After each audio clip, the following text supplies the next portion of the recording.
Sa wakas, nalampasan na ni Bitcoin ang inaasahang milestone nito, ang $100,000 na presyo. Ngayon ay pumalo na po ito sa all-time high na $103,850. Pero ang tanong, ano po ang nagtulak sa ganitong pagtaas ng presyo ni Bitcoin? Meron po tayong tatlong pangunahing dahilan na siyang maaring nagdulot nito. Una po ay ang pagtalaga kay Ginoong Paul Atkins bilang pro-crypto SEC chairman ng US. Pangalawa ay ang milestone na naabot po ng BlackRock Bitcoin ETF. At ang pangatlo naman ay ang pahayag po ng suporta mula kay Russian President Vladimir Putin. Kaya sa video na ito, aalamin natin kung paano po nagkakaroon ng malaking epekto ang mga pangyayaring ito, hindi lamang sa global crypto market kundi pati na rin sa atin bilang mga Pinoy crypto enthusiast. Ayan po ang siyang ating pag-uusapan sa video na ito, pero bago po tayo magpatuloy ay nais ko lamang po munang bigyang linaw ang aking disclaimer kung saan ang nilalaman po ng video na ito ay hindi po ito isang financial advice. For education and information purposes lamang po ang layunin nito. Ayan, unahin po natin kay Ginoong Paul Atkins. Ano po ang papel ni Ginoong Paul Atkins bilang bagong SEC chairman? Ayan. Unang balita ay si Ginoong Paul Atkins. Isa po siyang kilalang pro-crypto na opisyal.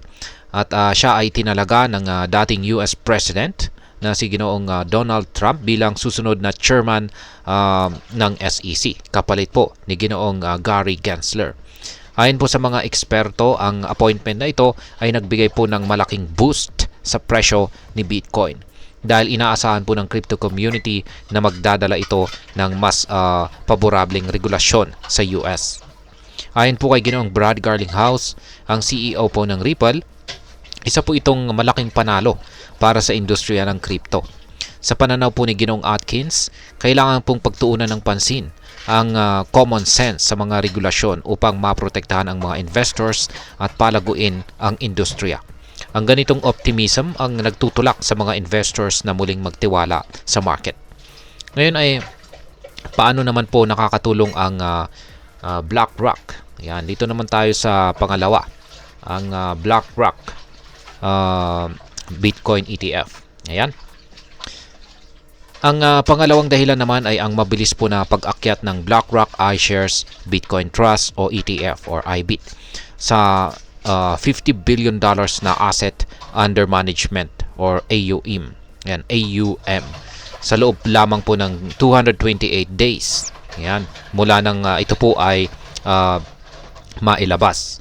Para mas maunawaan, ang milestone na ito ay 5 beses na mas mabilis kumpara sa ibang ETF tulad po ng iShares Core MSCI EAFE ETF na umabot po ng parehong halaga sa loob ng 1,329 days. Ngayon ay ano po ang ibig sabihin nito? Ipinapakita po nito ang napakalakas na demand para kay Bitcoin mula sa mga institutional investors. Kaya sa linggong ito ay halos $1.6 billion ang pumasok kay IBIT na patuloy po na nagpapakita ng lakas ng interes mula sa mga malalaking kumpanya. Ang ganito pong malalaking galaw ay nagdadala ng tiwala sa market at nagiging dahilan ng pagtaas ng presyo ni Bitcoin. Ayan, dito naman po tayo sa pangatlo. At yan po ang suporta ni Vladimir Putin dito kay Bitcoin. Yan, ang pangatlo, suportado rin ni Russian President Vladimir Putin ang pag-unlad ni Bitcoin at iba pang mga digital assets. Sa kanyang talumpati sa Russia Calling Investment Forum sa Moscow ay binigyang diin niya na ang mga bagong technology tulad po ni Bitcoin ay hindi na po maaaring pigilan. Ayon po kay Putin ay ang ganitong mga asset ay likas na magpapatuloy dahil po sa kagustuhan ng mga tao na gawing mas mura at mas maaasahan ang mga transaction.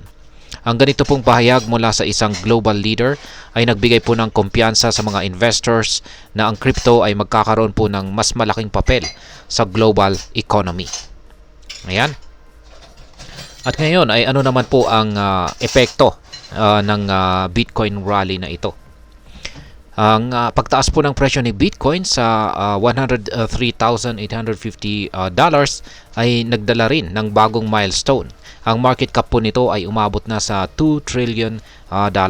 Ibig sabihin, si Bitcoin po ay isa ng malapit na kalaban ng mga malalaking kumpanya tulad po ng Alphabet, Google at saka Amazon.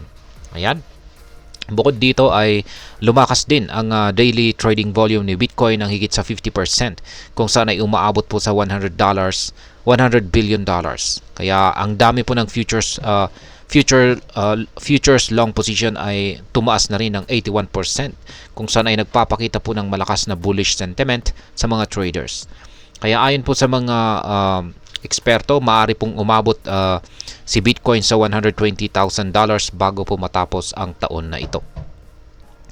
At ayan, ano naman po ang maaaring epekto nito para sa atin bilang mga Pinoy crypto traders o investors ni Bitcoin? Una ay mas marami pong nagbibigay po ito ng mas maraming pagkakataon para sa kita. Ang mabilis po na pagtaas ng presyo ay nagbibigay po ito ng pagkakataon sa mga nakabili ng maaga at makapagbenta at mag-lock ng kanilang kita. Kaya gayon pa man ay para sa mga bagong bibili pa lamang ay kailangan pong mag-ingat dahil ang volatile market ay may mataas na risk. Pangalawa ay ang mas malawak na adoption. Ang ganitong mga global developments ay maaari pong magbigay ng inspirasyon sa local regulators dito sa Pilipinas na maging mas bukas sa pag-adapt po ng crypto technologies. Pangatlo ay ang pag-usbong po ng edukasyon sa crypto. Habang tumataas po ang presyo ay mas maraming Pilipino ang nagiging interesado sa crypto. Ito po ang tamang panahon para maglaan ng oras sa pag-aaral upang maiwasan ang pagkalugi. Ngayon ay ano naman po ang aking masasabi tungkol dito? Ang kasalukuyang rally po ni Bitcoin ay hindi lamang po dulot ng hype. Ito po ay resulta ng pinaghalong macroeconomic factors at global recognition ng potensyal ni Bitcoin. Para sa akin, ang mga ganitong balita ay nagdadala po ng bagong yugto sa kasaysayan ng crypto market. Bilang isang Pinoy investor, ito po ay magandang pagkakataon upang suriin ang ating portfolio. Subukan po nating intindihin ang mga galaw sa market at huwag po tayong magmadali sa pagpasok. Tandaan, ang pag-invest sa crypto ay hindi lamang po tungkol sa kita, kundi sa tamang kaalaman at disiplina. Ngayon ay dapat ka bang mag-invest ngayon? Ang sagot po ay nakadepende po yan sa iyong risk appetite. Kung ikaw ay may sapat na kaalaman at handa ka sa risk, si Bitcoin ay maaari pong maging isang magandang long-term investment. Pero kung bago ka pa lamang sa market, maglaan po ng oras upang pag-aralan ito ng mabuti. Ang susi po ay ang pagiging maingat at responsableng investor. At ayan, hanggang dito na lamang po tayo sa video na ito mga ka-crypto. Sana po ay inyong nagustuhan ang aking paliwanag sa video na ito. Kung inyo po itong nagustuhan, pag-click lamang po ang like button nito. Marami pong salamat sa panonood. Ingat po tayo lagi at God bless po sa ating lahat.